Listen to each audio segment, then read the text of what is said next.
Office চলাকালীন অফিসের ভেতরে ঢুকে পঞ্চায়েত সমিতির সহ সভাপতিকে চেয়ার থেকে তুলে মারধর করে একাধিক ডিম ছুঁড়ে মারার অভিযোগ বিজেপি কর্মী সমর্থকদের বিরুদ্ধে।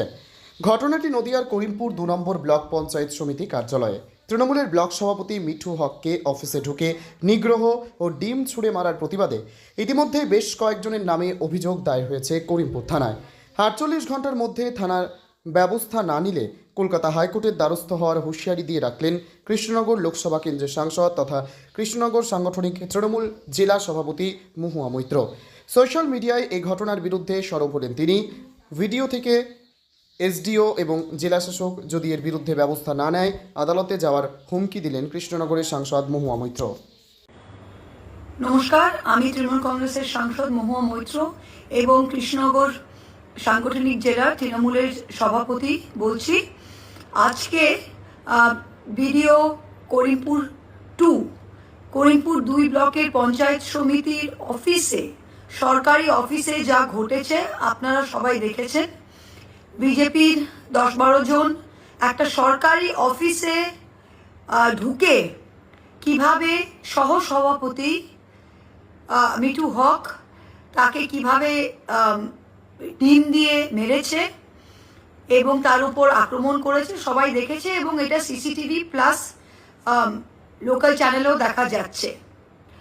তা ইমিডিয়েট এফআইআর দায়ের হয়েছে করিমপুর থানায় এবং আমি আধিকারিকদের সাথে কথা বলেছি।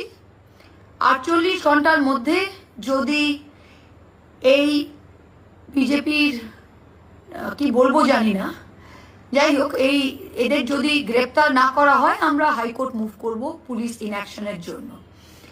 আর আমি সবাইকে বলছি, পঞ্চায়েত সমিতির মেম্বারদের, পঞ্চায়েত সমিতি যারা মেম্বার রয়েছে তারা প্লিজ এই ইনসিডেন্টের পরে কেউ ভয় পাবেন না, আপনারা সবাই যান এবং অফিস করুন।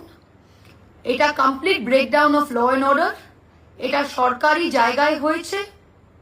এর দায়ভার সমষ্টি উন্নয়ন আধিকারিক, এসডিও, ডিএম, তাদের প্রপার্টিতে যদি কেউ একজন নির্বাচিত সদস্যের ওপর এভাবে বিজেপির লোকেরা এসে হামলা করতে পারে এবং তারা কিছু না করে, এখানে এফআইআরটা দায়ের করা কিন্তু বিডিওর উচিত। যাই হোক, দায়ের করেছে আমাদের সহসভাপতি। আর তারপরে যদি কোনো অ্যাকশন না হয় আমরা 48 ঘন্টার মধ্যে হাইকোর্ট মুভ করব। সবাইকে বলছি যে এই বাঁদরামোটা অনেক হয়েছে।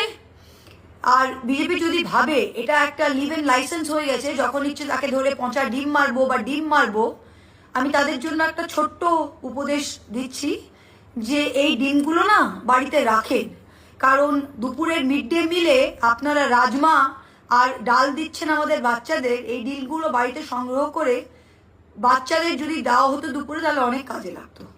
Thank you.